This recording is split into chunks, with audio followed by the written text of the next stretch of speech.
I am at a $54,000 home. Yes, that's right. You heard me correctly. $54,000 and my investor picked up this little house. I can't wait to share this with you to help you understand what exactly your opportunities are here in the Ardmore market. So stay tuned.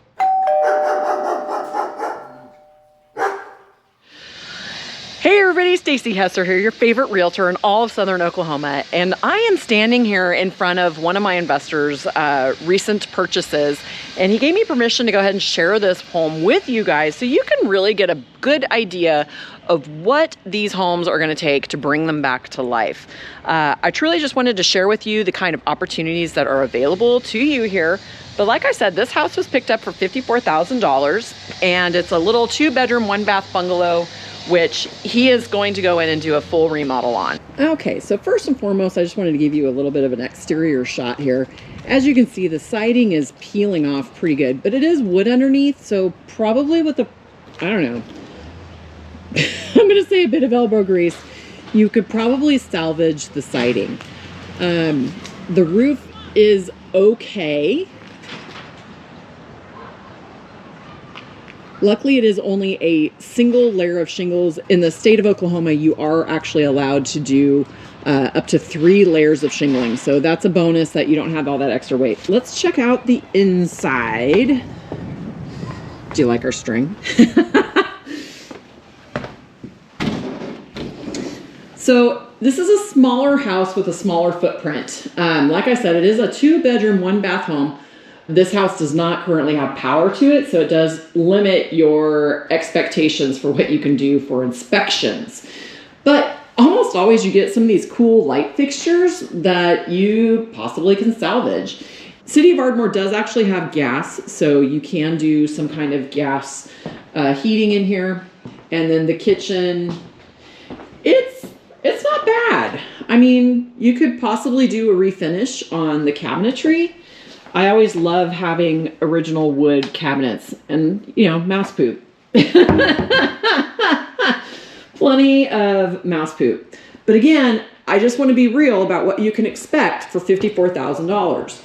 Hey everybody, sorry for the quick interruption here, but I just wanted to address those of you that may be watching this video thinking, I don't have any cash. I'm still working towards building up a savings account that I can use to make my first purchase on an investment property. But I had a great conversation with one of my favorite lenders. Her name is April Wells. She's over at First Bank and Trust. She is right here in Ardmore. So she understands the value of the homes that are here and the need to be continuing to invest in the homes here.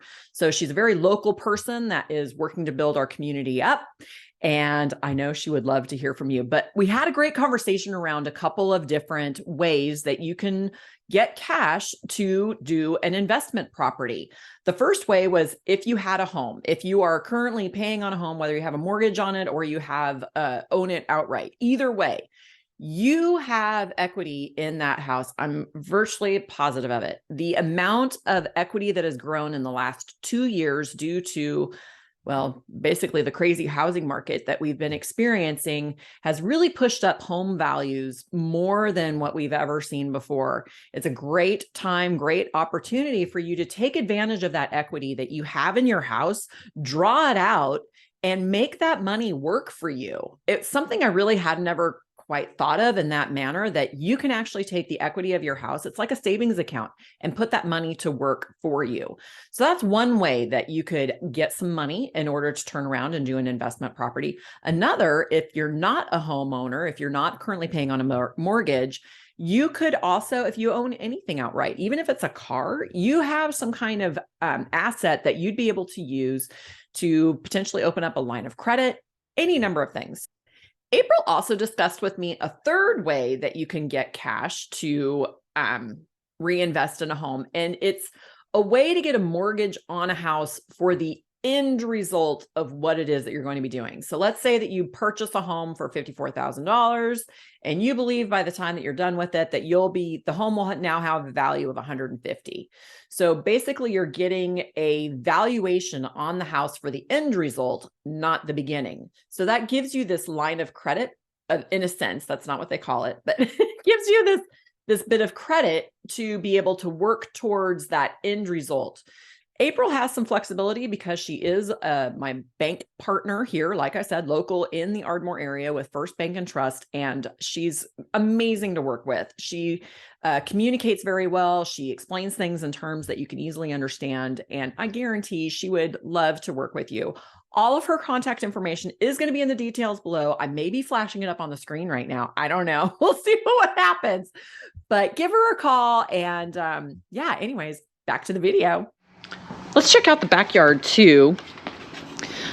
This is in the city limits of Ardmore, so this is just basic city lots. And again, this is pretty typical. Small fenced-in backyard. And then you've got your driveway here that comes all the way up. Something great about this house is the flooring seems to be sound. Like I said, that roof doesn't seem to be in too bad of shape. And you also, it doesn't seem that you have any apparent leaks coming through either. But you definitely have cracking going on. I hate saying it's pretty common here, but it kind of is. I hope you can see this, but this is one of the bedrooms, just kind of a standard bedroom. Again, like I said, there's no power, so hopefully you're able to see this stuff okay. Old tub and kind of a cool sink. And then you've got one of the old radiator units here. And then, of course, a toilet. But... and then over to the side, you have a utility room, which I love. I always, you know, I've said it before, I'll say it again. I'm always a sucker for a utility room. One of the things that you can find here, this is laminate, but it's not uncommon to find places that have original hardwood flooring in them. It's a lovely surprise when you pull up that carpet and you see that old school, true 1-inch thick wood flooring. And then this is our other room that we have. I'd open the door, but we're not getting a doorknob, so there's that. But what can you do with something like this? Let's pull up the home values in the area and see what you could actually turn this house into now that you have an idea of what the condition is of a $54,000 home here. So there's two major reasons why I feel like Ardmore is a pretty good bet. I do still feel that we have a very undervalued market and we have a huge housing shortage here.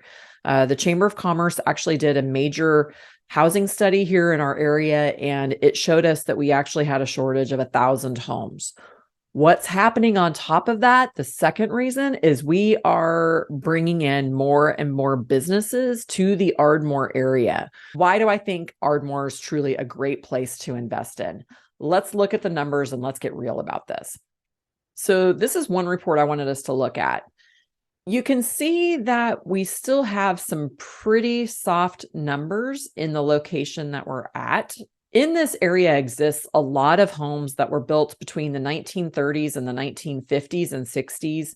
This town is not a dying town. This town is a town that people care about and people are investing in. Businesses are wanting to move here, but we have that housing shortage. So it's starting to impede our ability to continue to bring more businesses into our area.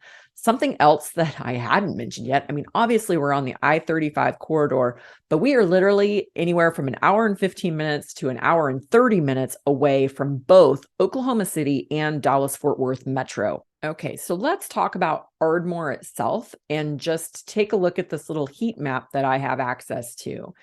This heat map shows you changes in home values over the last 12 months.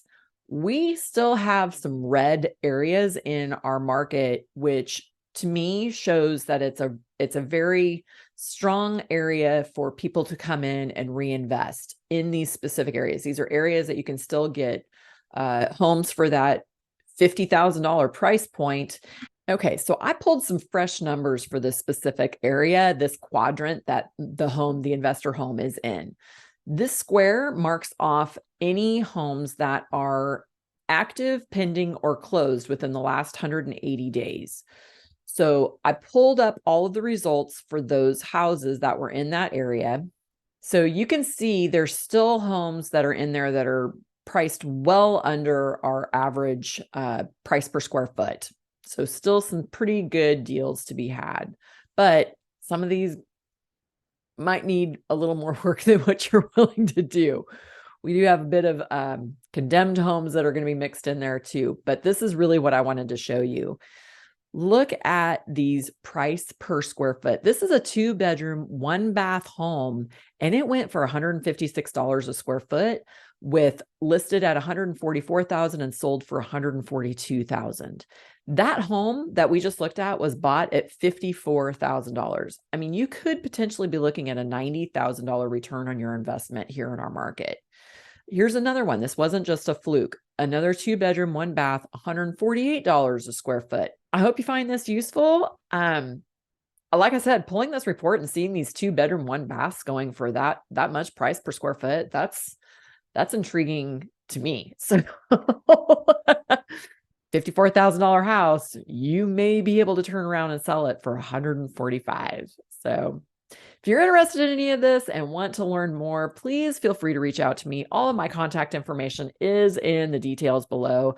And as always, just give me a call, man. My phone number should be like popping up right over here somewhere. But if you want to know more about our community, please be sure to check out my channel. I've got all kinds of videos talking about Ardmore and all of the things that I love about this place, and some things that I may not be so fond of. So be sure to check that out. But until the next time, bye.